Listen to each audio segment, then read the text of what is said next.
आज अत्यंत आनंदाची गोष्ट आहे की मुख्यमंत्री श्री एकनाथरावजी शिंदे यांच्या नेतृत्वात आमच्या सरकारने मराठा समाजाला एससीबीसी प्रवर्गातनं 10% आरक्षण नोकऱ्यांमध्ये आणि शिक्षणामध्ये देण्याचं जे विधेयक मांडलं होतं ते सभागृहाने एकमताने मान्य केलं आहे।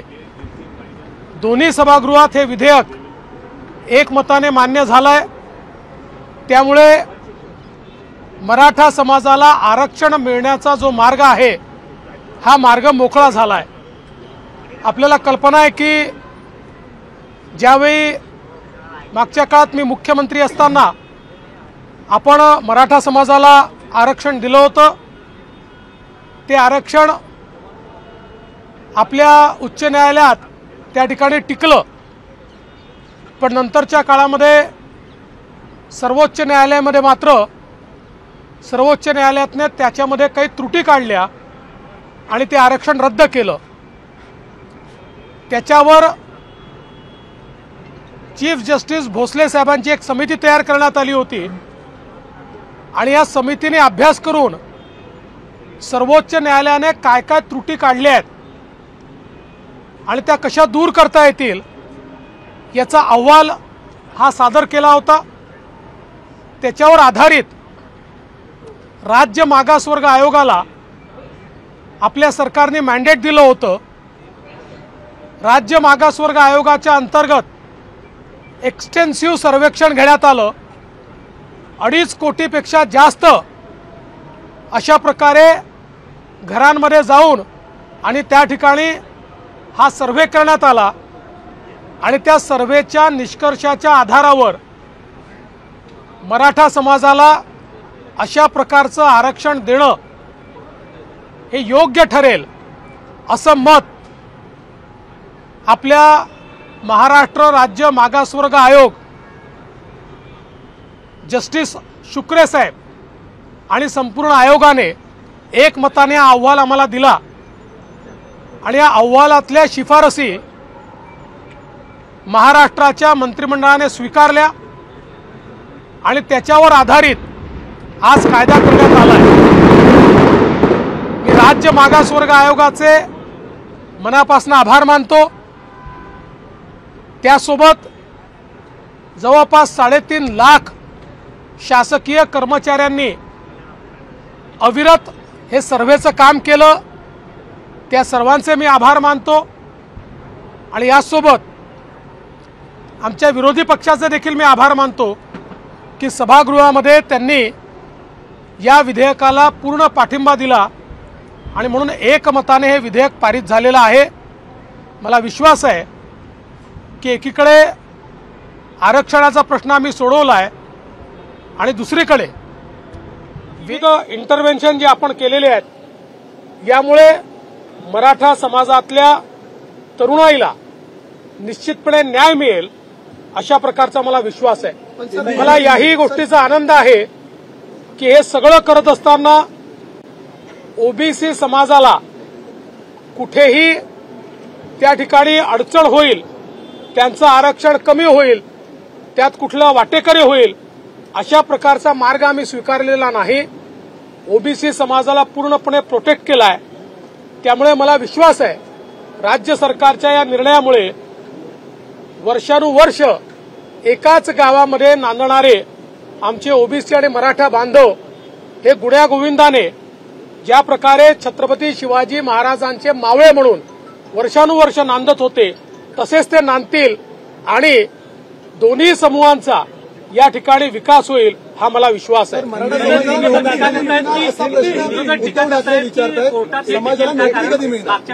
आज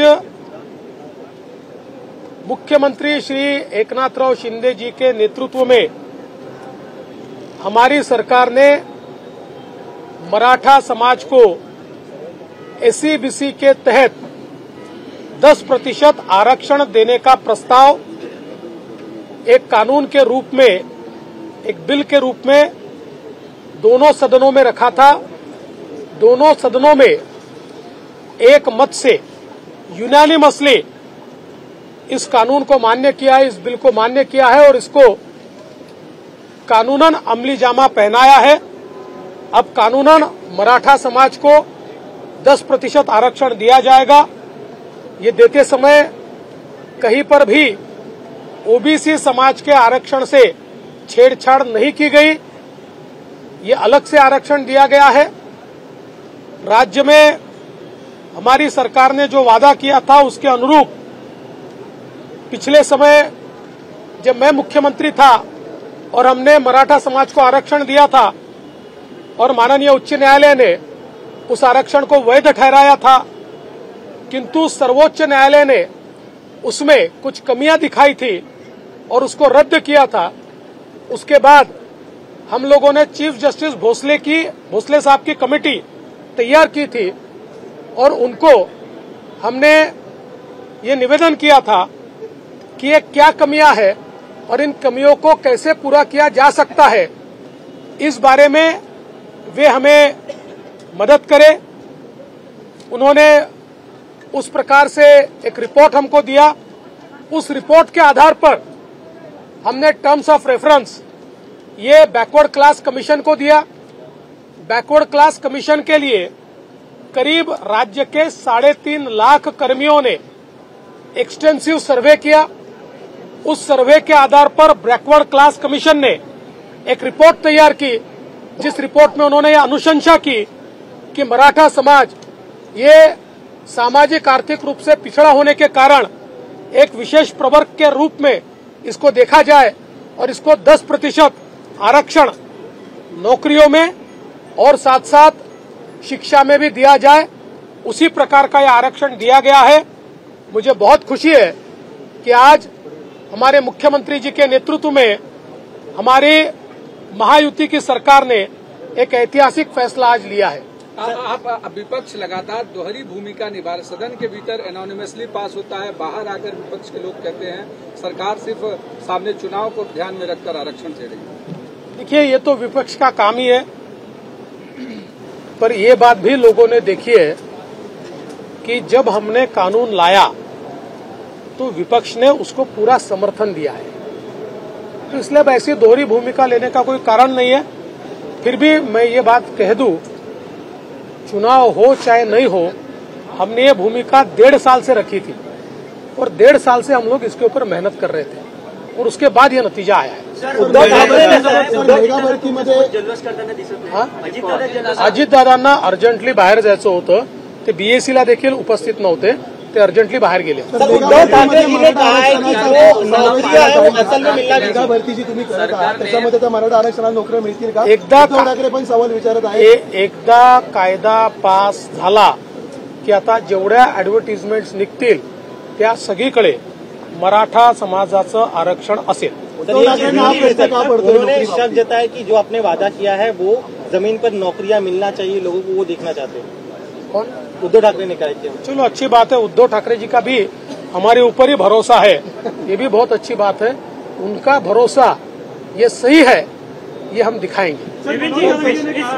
अभी मराठी सर उद्धव ठाकरे हा प्रश्न विचारतात, नोकरी पण देणार का मराठा आरक्षणातून? तुम्ही याला विश्वास दिलाय का नोकरी पण देणार का?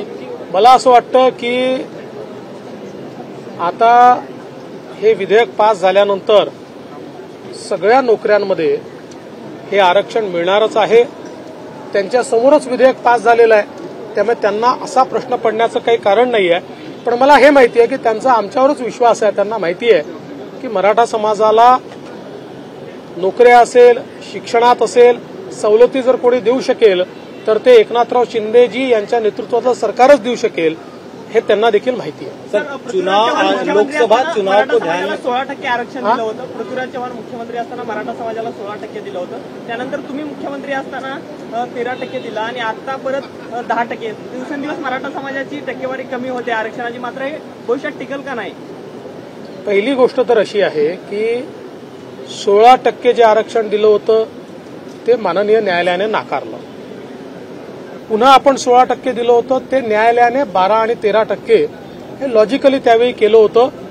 परंतु आता राज्य मागासवर्ग आयोगाने सुप्रीम कोर्टाने जे काही निकष दिले त्या निकषांच्या आधारावर ज्यावेळेस पाहणी केली, त्या पाहणीतनं त्यांनी ज्या प्रकारचा रिपोर्ट दिलाय, शेवटी आपल्याला आरक्षणाची टक्केवारी ठरवताना जो काही आपल्याकडे रिपोर्ट असतो, त्याच्यामधले जे काही निरीक्षणं असतात आणि वेळोवेळी न्यायालयाने दिलेले आदेश असतात, याच्या पर्व्ह्यूमध्येच हा निर्णय आपल्याला करावा लागतो. जसं ईडब्ल्यूएसला देखील 10% आरक्षण देण्यात आलं, तसंच एसईबीसीलाही 10% आरक्षण देण्यात आलेलं आहे. मुसलमानों को भी आरक्षण मिलना चाहिए, मराठाओं को इंसाफ दिया, मुसलमानों को भी आरक्षण दिया. नहीं, इसके ऊपर आप सवाल उद्धव ठाकरे जी को पूछिए. क्या उद्धव ठाकरे जी को ये मंजूर है कि उनकी साथी कांग्रेस कहती है कि मुसलमानों को आरक्षण दिया जाना चाहिए? ये सवाल मेरे से ज्यादा आप उद्धव ठाकरे जी को पूछ सकते हैं. हमारा तो पहले दिन से हमारी भूमिका पक्की है. धार्मिक आधार पर आरक्षण भारत रत्न डॉक्टर बाबा साहेब आम्बेडकर ने तैयार किए हुए संविधान में इसका कोई प्रावधान नहीं है, और भारत रत्न डॉक्टर बाबा साहेब आम्बेडकर के संविधान की शपथ हमने खाई है. इसलिए उस संविधान से अलग कोई भी निर्णय भारतीय जनता पार्टी या महायुति की सरकार नहीं कर सकती. इसलिए सवाल उद्धव जी को और कांग्रेस को पूछिए. पुण्यामध्ये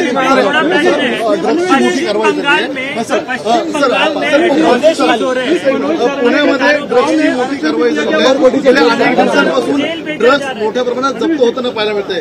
पुण्यामध्ये जवळपास 1100 कोटींचं ड्रग्स जप्त झालंय. मी पुणे पोलिसांचं मनपूर्वक अभिनंदन करतो. एक प्रचंड मोठी कारवाई त्यांनी केली आहे आणि या कारवाईमध्ये जवळपास 1100 कोटी रुपयाचे ड्रग्ज वेगवेगळ्या ठिकाणी त्यांनी शोधून काढले आहेत. एक लिंक मिळाल्यानंतर त्याचं बॅकवर्ड लिंकेज करत पोलीस गेले आणि त्यामुळे बरेच कन्साइनमेंट सापडले आहेत. ज्या ठिकाणी याचा कारखाना होता तो देखील आता जप्त झालेला आहे.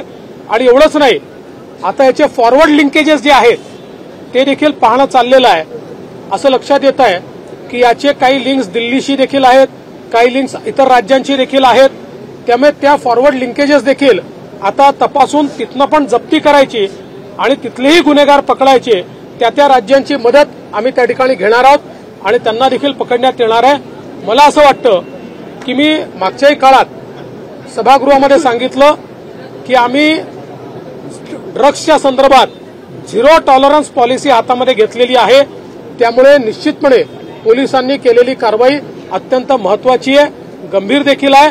आणि याच्यामध्ये मी स्वतः पोलीस कमिशनर आणि त्यांच्या अधीनस्थ सर्व अधिकाऱ्यांना सांगितलं आहे की कोणालाही याच्यामध्ये सोडायचं नाही. कुठले कुठले लिंकेजेस आहेत ते सगळे शोधून काढायचे आणि यदा कदाचित दुरान्वयाने कुठल्या पोलिसांनीही मदत केली असेल तर त्याच्यावरही कारवाई करण्याचे सक्त आदेश मी दिलेले आहेत.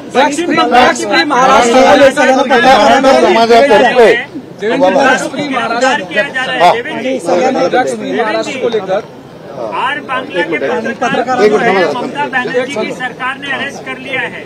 देवेंद्र जी, ड्रग्स महाराष्ट्र को लेकर आप मिठाई के बाद में सगळ्यांना आरक्षणाला नाही तुमच्या हस्ते. देवेंद्र जी, पश्चिम बंगाल के संदर्भ में पत्रकारों को अरेस्ट कर लिया जा रहा है. महाराष्ट्र को लेकर विधानसभा के भीतर आपने घोषणा की थी, पुणे पुलिस ने 100 करोड़ से ज्यादा की ड्रग्स सीज की है. देखिए, मैं पुणे पुलिस का बहुत बहुत अभिनंदन करना चाहता हूं. उन्होंने अलग अलग कार्रवाइयों में 1100 करोड़ रुपए के ड्रग्स को, एमडी को जब्त किया है. और ये करते समय एक लिंक मिली, उसके आधार पर बैकवर्ड लिंकेज वो ढूंढते गए और बहुत अच्छी तफ्तीश उन्होंने की, जिसके कारण एक बहुत बड़ा कंसाइनमेंट ये वो हथिया पाए हैं, उसके ऊपर छापा मार पाए, उसको जब्त कर पाए. अभी फॉरवर्ड लिंकेज के भी उन्होंने तफ्तीश शुरू की है. इसमें दिल्ली का कुछ लिंक दिखता है, अलग अलग राज्यों का लिंक दिख रहा है. वहां पर भी जाकर जब्ती करना, उन राज्यों की मदद लेकर ये पूरा जो नेटवर्क है, इस नेटवर्क को खत्म करने का काम ये सरकार की ओर से, विशेष रूप से पुणे पुलिस की ओर से किया जाए. एबीपी माझा, उघडा डोळे बघा नीट.